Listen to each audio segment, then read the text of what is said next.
Today's number, guys, is 2007 because possibly one of the most well-known bears of all time has officially given up. Yes, Michael Burry has closed his asset management firm, and at the same point, we see one of the biggest sells in the last 12 months. So why should we be paying attention, and what do we need to be looking for?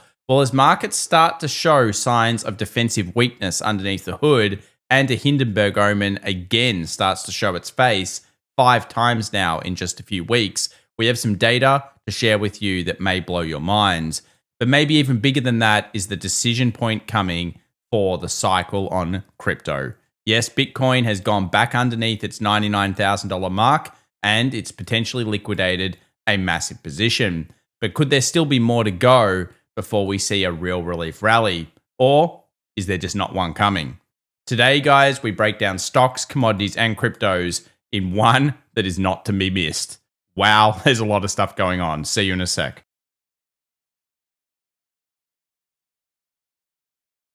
Well, welcome back, everybody, to The Daily Show. My name's Thomas Atkinson, and as always, we're going through the biggest stuff right now, including the macro, the data, and of course, what has Wall Street been up to? Because boy, oh boy, did we see some selling over the last 24 hours, and of course, some massive announcements. Let's kick things off, though, with the big news story that I don't think I'll forget tomorrow, which is basically that Michael Burry, from the Big Short fame, of course, and the calling of the GFC, has deregistered his asset management company. Yes, he's basically said it's time to give it up. And you can see here, this is an official letter that was sent out to everybody in terms of his investors. And in it, he really said one thing. My estimation of value in securities is not now and has not been for some time in sync with the markets. Now, you might think, okay, what a big deal. Michael Burry's been calling bearish for quite some time. But actually, when people give up, it tends to be a big deal, especially when the most well-known bears do. If you remember the 2000s kind of period, then you may know these names. Julian Robertson shut down Tiger Management in March 2000 because he didn't understand the market anymore. Weeks later, the bubble detonated. Tony Dye, nicknamed Dr. Doom, was fired for being too bearish right before the Nasdaq actually crashed. The biggest bears didn't necessarily always blow up their funds, but what they did do is they finally got broken. And remember, markets can stay irrational longer than many people can remain solvent. So is this a canary in the coal mine?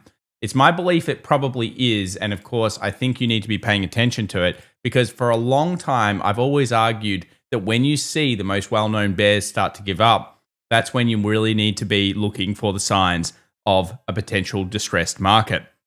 But is that right now, guys? Well, I thought this chart here from the market stats over on X was a really good one.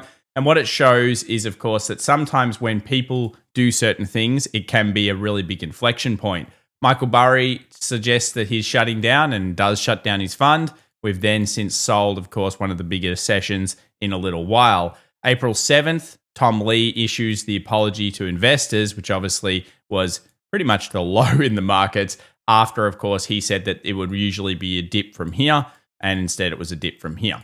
Now, why is all of this important? Well, it's happened time and time again, and I do think this is a canary moment. And I often say in our live streams, in our private community, and to you guys here on YouTube, what are we looking for? We're looking for those periods that you're not easily going to forget. At least for me in investment management, I am not going to forget this particular day because when Michael Burry has given up, that shows me something that I want to be paying attention to. So what about you guys? Do you think it's a big deal? Let me know in the comments down below, but we'll go through today why we could continue want to follow it. Also, another thing is if you're interested in reading a little bit more about my thoughts on this whole Michael Burry situation, make sure to check out my LinkedIn. I actually posted there some similarities to the 1920s, to the dot-com boom, and of course to the global financial crisis and why this is such a big deal for each and every one of us as investors and traders. So make sure to check that out. All right, well, let's get into the other bad piece of information. Then we'll look at the bright side because remember, just because somebody has given up, e.g. a big bear, doesn't mean it happens just like that. In the past, it has sometimes been weeks, but generally speaking, it has been usually months, if not even a couple of years that markets can continue to go on. So that's very important note. Let's now take a look, though, at what's kind of getting a little scary. the Hindenburg Omen. Yes, the new movie is back. Like that Titanic signal we had the other day, I suggested and I thought that we'd get at least 6 to 10 of these. Now, did I think we'd get 5 of them within a few weeks of each other? The answer is quite simply no, I probably didn't. And it's getting a little scary when you start to look at clusters. Because remember, the Hindenburg Omen by itself, meh. But once you start to look at it and you get a lot of them, guys, wow, things get a little bit changed. Because as you can see here, what tends to happen after these Hindenburg Omens is a pretty bad monthly period. Now, we have been on the record to talk about the fact that we generally believe that by the end of the year, the markets will be up. So remember, that's 2 months, not just one. But that is going to be brought into question because it does seem like volatility might be here to stay. And you'll see why as we break down some further stats. Just remember, though, that the Hindenburg Omen did actually trigger 5 times, which brings up some very interesting points. And Subu Trade here has gone through this before and basically shown that if you take a look at history, when you get this many triggers, it can bring the volatility into the markets. Have a look here before the 2020 crash. Obviously, some famous ones here in 2018 in particular, which is a very similar year to right now in terms of way things are going. Just before we got Volmageddon and then, of course, a trade war. So it does sometimes mark an extreme period of volatility when you get these clusters. So be careful out there because we will need to be paying attention. Now, where does the volatility maybe help us? Well, one of those is that confidence right now in these markets is in the ground, at least when we look at things like the University of Michigan's consumer sentiment. Now, we do tend to find this is a little political nowadays, which is why we've stopped using these particular sentiment reports. But when it's this low, it tends to actually be pretty good for gold and silver. And we've long talked about gold and silver, obviously gold now for 2.5 years, about how it's our most bullish position, and silver this year for the last kind of 8 to 10 months, because they've had great technical setups, macro setups, data setups, and everything else. But if you're thinking, well, it's probably over for those, at least based on this data point and some of the other things we've seen, it may not be just yet. Another one that's kind of starting to come up and play out here has to be, of course, the defensive side of Wall Street. Now, we talked about recently how this particular Nautilus research looked very compelling for one of those hated sectors, XLP. And XLP actually took a lower low at the same time as we saw a very interesting data stat that showed that in similar situations when XLP's taken these type of lows and shown similar data points, that it's actually been quite bullish, particularly over the next 3 months and 6 months, giving risk-adjusted returns that are very, very healthy indeed. At the same time this defensive actions happened, we've also had healthcare, one of our favorite sectors of the last couple of months, going absolutely ballistic. And while maybe everyone's now talking about this, and you can see here, the actual stat for 2 months later is 0%. So that means that maybe it's gone a little bit too quickly. It did hit resistance, which we'll look at later in today's video, straight away after it rallied. It does still show that there is a defensive nature in these markets. And I think this one here from Donovan Jackson over on X really exemplifies a chart that I've also done some work on, which is that we've got this offense or basically aggressive market versus defense or kind of like, more stapley style market. And what's happening right now is we're seeing risk off a little bit here in markets as the markets are staying pretty high. But guess what's going on? The defensive side is actually strengthening while the kind of growth side is actually weakening. And this is post and just been happening here over the earnings season as we're seeing a lot of these markets absolutely live up to expectations. But at the same time, it's kind of a buy the rumor, sell the fact. A very interesting chart to continue to watch, and we will be tracking this. Remember when we used the lead market, the top 10 market stocks, and we found that they broke down, and then a few weeks later, we ended up seeing the rest of the market completely rotate? This does smell like Wall Street rotation is going on right now, which could mean, and it has been meaning, that other sectors are more interesting. Things like oil services recently has been something we've been following a lot, healthcare and staples just a week and a half ago. So it does show you that Wall Street moves in mysterious ways, and there is more than just the tech sector when it comes to these markets. So you might be saying, well, the government shutdown is ending. Is this good for markets? Historically, yes. In fact, if you take a look at the data stats, even if we do get volatile for a period here, the general trends past these points have usually been pretty decent. And I think that's an important point. The general trends are pretty decent, and it does back up with those stats of structure that we've seen recently. So while Michael Burry and the Hindenburg Omen obviously are looking super bearish, and it may give us this little bit of volatility right now, we have to ask ourselves the question, will Wall Street still want to buy this dip? And the answer is probably yes for now. And the main reason, they need those bonuses. Guys, you have been smashing them this year. The average retail trader has been buying every 0.5% dip, and the market has been rallying. So what that means is that Wall Street would be perfect to try to liquidate a bunch of positions and set up for a decent year-end run so that bonuses can be potentially met. Where we're not seeing that right now, though, is this very scary chart that we're seeing in Bitcoin, because of course we are at what we officially usually know as the end of the cycle. Now, if you're not familiar with that, we'll go through it in a moment. And the big thing here is liquidation points. And we are starting to find quite a few of them. I actually posted over on our X account, links in the description down below, some information about that. But let's have a look here at the speculative mood of Bitcoin right now, because Bitcoin has declined as, of course, the NASDAQ has gone up. Everyone likes the word data center, and no one likes the word, I guess, anything to do with tokenization or stable coins or anything like that right now. And clearly, there is a huge trend going on, which is leading into the thematic here that nobody likes crypto. And the Bitcoin is losing its whales. In our last video, we talked about a Satoshi era whale. That is an OG whale.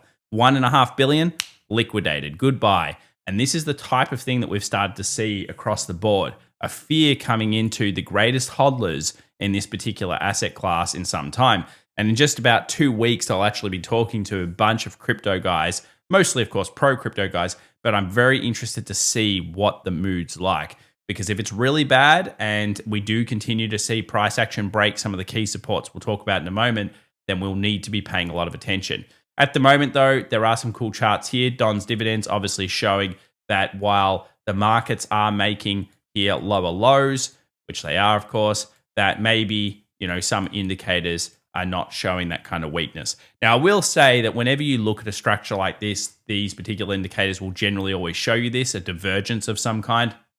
And it doesn't matter which one you're looking at, they'll all show it.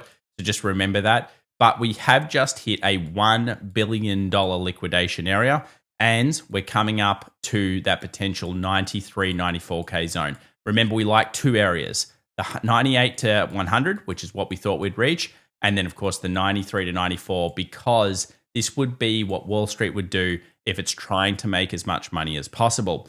Here you can see where the current whales have been selling, and we've just had extra whales coming in. So this chart here will be getting larger.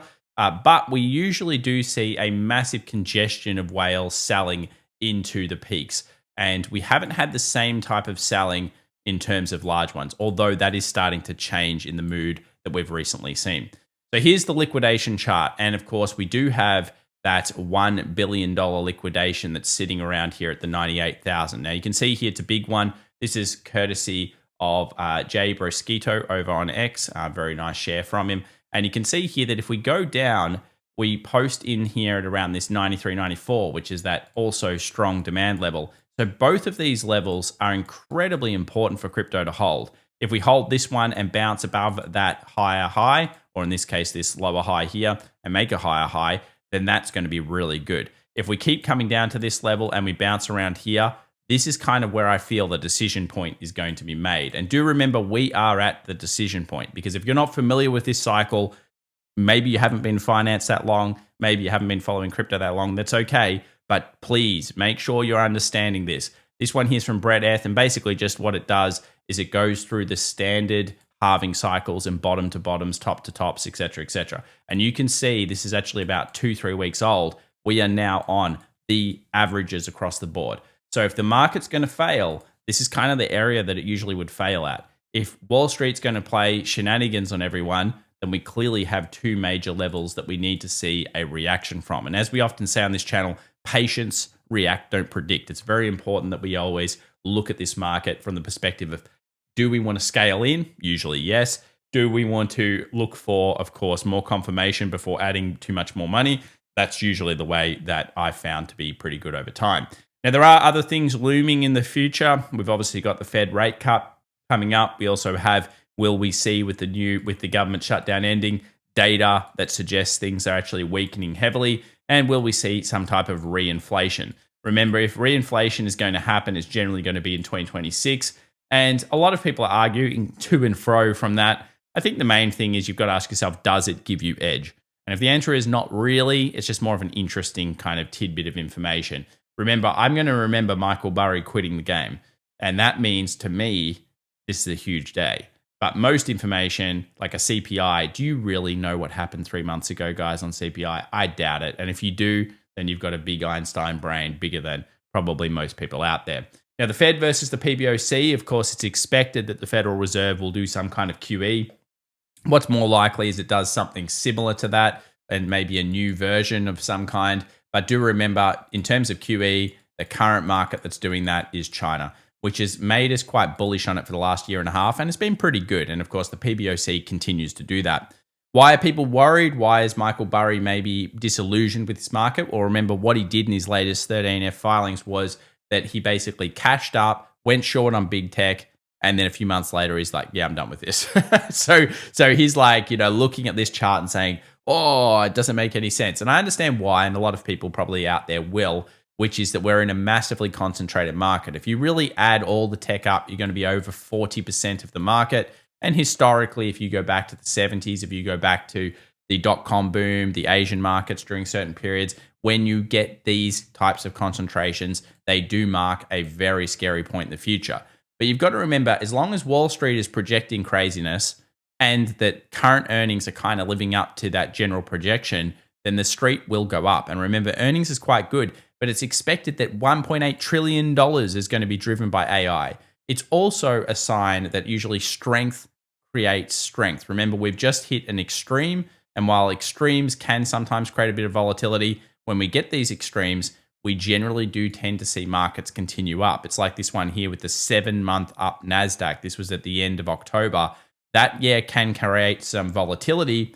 Guess where we are right now, guys? About 2 weeks later. Why is that important? Well, it's incredibly common. 29% of the time markets are up. So generally this is the volatility period, not necessarily a terrifying period, but it does tend to create strength, and earnings are continuing to show up. So what that does is it makes Wall Street go crazy in their own minds, and then they upgrade everything later on. They say, oh, look at this earnings in next time around. It's going to be better than the last one. It's going to be fantastic. And you get a lot of that buy the rumor, kind of sell the fact concept. And remember, while earnings, you may believe earnings are not going to continue to hold up, it's more about whether the street wants to buy into it. So at the moment, it looks like the street is most likely kind of trying to pocket some gains into the end of the year. And this is currently following a very similar track to the previous 98 to 2000s bubble, where we ran into January, got busted, and then created an extreme amount of volatility. Now, I do have an exciting announcement in the future about what I just did when I did my talk here in Australia, because we should be able to do a special live session just for you guys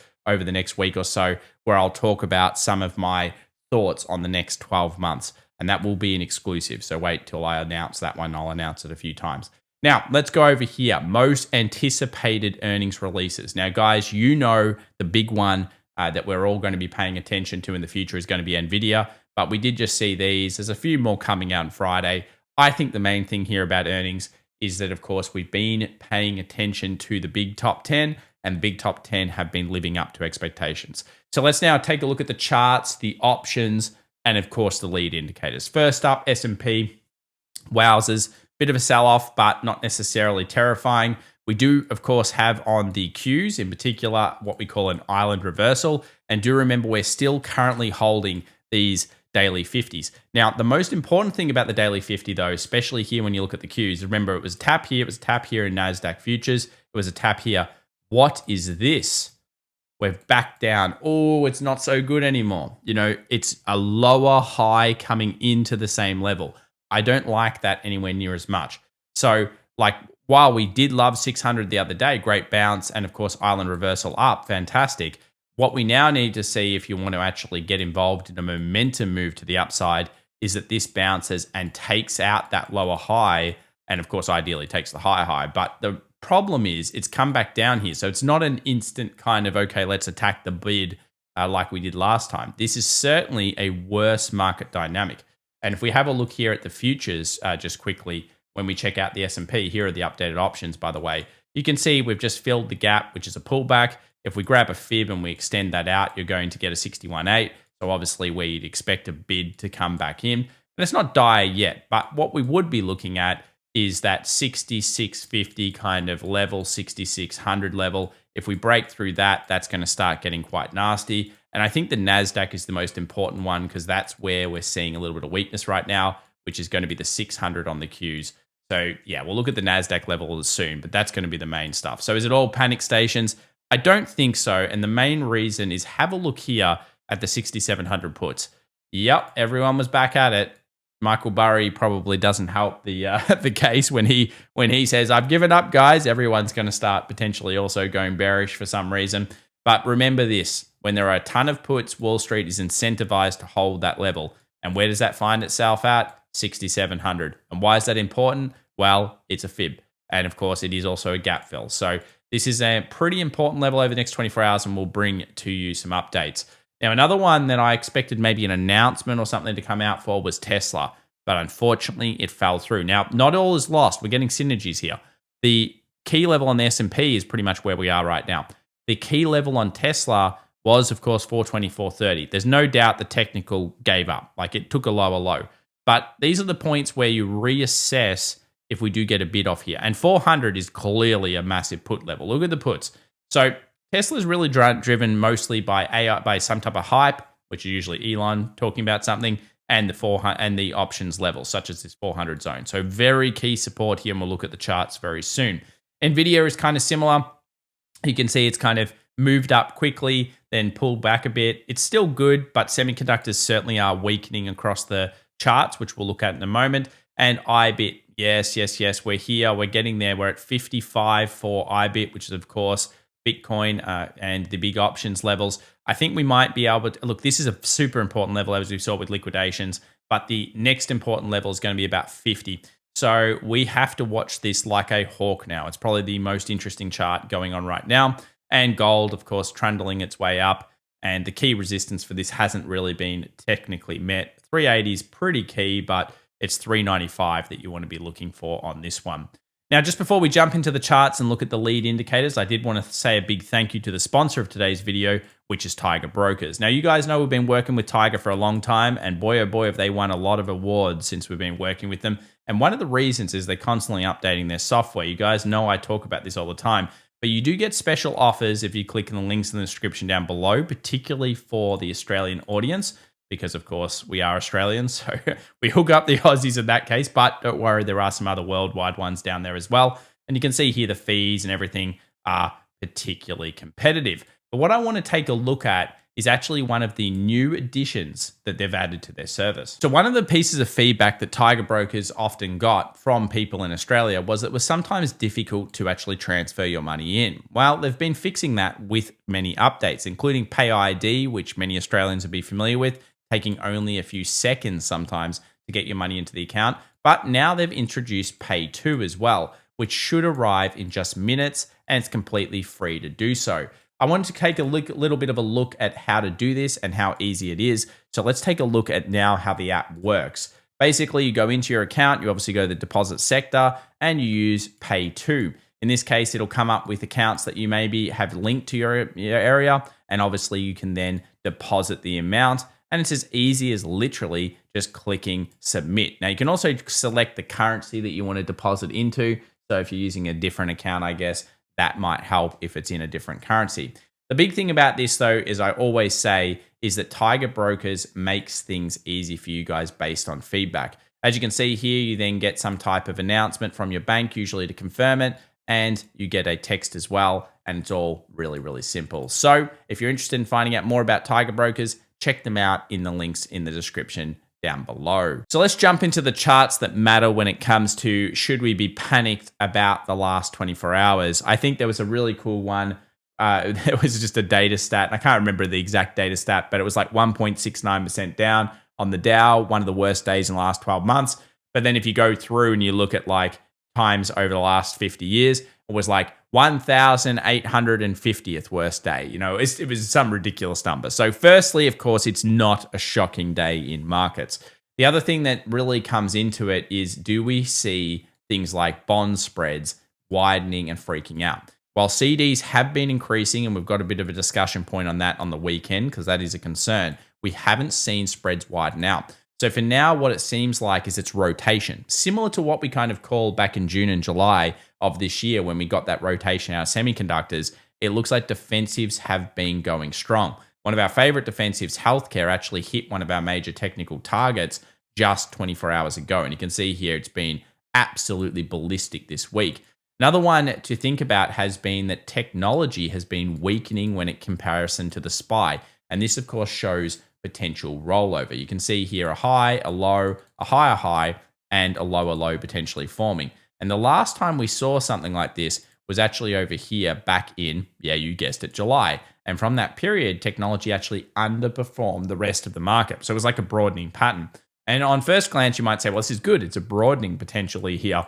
It is, and it isn't. Remember, if the small caps and the weird broadening stocks continue to go through, then that actually can be also a sign of late cycle. So we'll be watching that. And I do suggest subscribe to the channel because, of course, we'll be checking that out. Now let's have a look at semiconductors versus the SPY. And you guys can see here that we did end up getting to that flag length just recently. We talked about it. And since then, semiconductors have been underperforming a little bit. Now, we did have that chart over here as well, which is the blend. And basically what this does is it takes kind of the risk on stock sectors and then it takes the risk off stock sectors and divides them with each other. And what you'll notice is that we're already on support for that. So similar to what we found in the past, sometimes what can happen is that we lose the trend on like a hidden rotation first, and then you lose it on the main one. So it can be like an early indicator. So we'll be tracking this over the next coming sessions to see how Wall Street really reacts. But for now, the main thing is that it has been a sector market. That is, look for different things. You can see here oil services has been incredible since October, beating most other market areas and is still holding its own against everything else. So let's now take a look at where the hedges have been. Is the dollar going strong? Well, the dollar has been bullish and it's back down its daily 20, but it hasn't really found another resurgence in length. Obviously, we're looking at this 99.60 zone as being kind of a trigger for dollar bulls to get back into the market. So that still remains important. And I'd currently say that the dollar is on support. From gold's perspective, very nice, doing exactly what we would expect it to do. We expected it to dump, even though we're massive gold bulls. And then we expected it to find some buy pressure around this daily 50. Obviously, silver hit at best. And then it's rallied back up. And of course, we still expect kind of some choppiness as gold and silver bring back into some kind of phase. They're general indicators, which a lot of them still show overbought. Now, if you take a look at silver, it did hit its peak. It did see some target pressuring coming down. That was pretty much expected. And at the moment, look, if we consolidate like this and then breach up, that's going to actually be a very strong long. So I think there's still more opportunity in silver and gold, and we'll continue to track it. But the bulls will be happy with what they're seeing right now, and the bears will be pretty sad on that one, I'd say. US oil, nice little bounce, obviously brings back oil services. It's actually up 2.6% at the time of this recording. So remember, I'm not actually trading oil barrels. 63 would be the level I'd start to get a little bit interested in them. But what we are seeing is energy stocks and oil stocks, oil services particularly, doing a little bit better. And what about Tesla? Well, there's no doubt this wipes the lows. It goes below the daily 50, which has been holding it up through this rally. And of course, while 400 is a massive psychological zone, it's going to be interesting to see this higher high get taken out if it does. So I think levels to watch, 425 for this one. You could buy 400 if you're a mad person because, of course, it is a put level, a big put wall. But this is clearly a wipeout of the stop losses. And while I have been bullish on this, the reality is when you take these lows, generally speaking, that is a trigger point. Then the question is, can you spot the patience to react again to the markets should it trap? Because this could be a trap and we will be watching very closely. When it comes to things like Meta, Nvidia, and others, you can see here Nvidia is getting back down to those lows again, guys. So obviously it's rallied, then it's filled the gap to the downside. This one will be worth watching, of course. But Microsoft has generally held its own lows since we got those good data stats. And I think the key here is going to be this daily 50 on the NASDAQ. It has held the trend the whole way up. So if we're going to lose this 600 on the Qs level and on the NASDAQ, I think it's going to be around 24,700. Then if we lose that, then of course we could start to get some further chop degradation. But the key will be, will options and bonds, particularly the bonds markets, actually freak out? For the buyers, you guys are just looking for 25,750. And if we get above there, then it should be all green, all good. And I still think the general stat into the year end does make sense for now, because remember, earnings did hold up. So that means that usually this is a Wall Street style kind of takeout, and then we move on to the next level. Now, interestingly, while Bitcoin made a lower low, Ethereum didn't actually do that. So Ethereum also fell, and you can clearly see here the daily 20 is showing up on pretty much all of these crypto coins. The other thing is I've got some mini bull and most traded zone levels should we get down there, and a lot of those will synergize pretty well with, of course, Bitcoin. But if we take a look here at Bitcoin, it came down, it's hit into this really critical low steal at 98, that $1 billion kind of position that's sitting there. And if we do give up again and move down here, this is where I expect a bid to come back in. This is a market now that's losing steam, and the daily 20 is the level I'm watching with, of course, the 1075 level now, because that's now the lower high. If we breach that, I'm starting to get more bullish on it. So the trend is no doubt down in crypto at the moment. That doesn't necessarily mean it's down and out. I know a lot of people will say, look, you can't deny the Wyckoff now. I understand. But the thing about Wyckoffs is that even when they trigger, they can still be trap triggers. So you've got to be very, very careful about them. Also, you've got to ask yourself, do you really want to be heavily short crypto right now, where government policy can be pushed into it with a couple of tweets and some other stuff? Anyway, guys, this was a super interesting episode. I tell you what, I won't forget this one. Michael Burry basically capitulating, saying, no more, guys, I'm done. This is a big day, and I think you need to be looking at it as a potential canary in the markets. If you haven't already, make sure to follow us on some of the other socials, including X. Follow me on LinkedIn as well, Thomas Atkinson on LinkedIn. I did post about Michael Burry and some thoughts there. Make sure to give it a comment as well. It does help me out. And of course, sign up to the newsletter. It's going to be a banger this week. I'll release it on the weekend. You guys will want to see it. Thank you so much, guys. Also, a big thank you to Tiger Brokers for sponsoring the video. Links in the pinned comment description down below. It's awesome to have you all here. What an interesting time. And boy, oh boy, is 2026 going to get wild. More announcements on that soon and why we think so. It is what a time to be in these markets. Bye for now.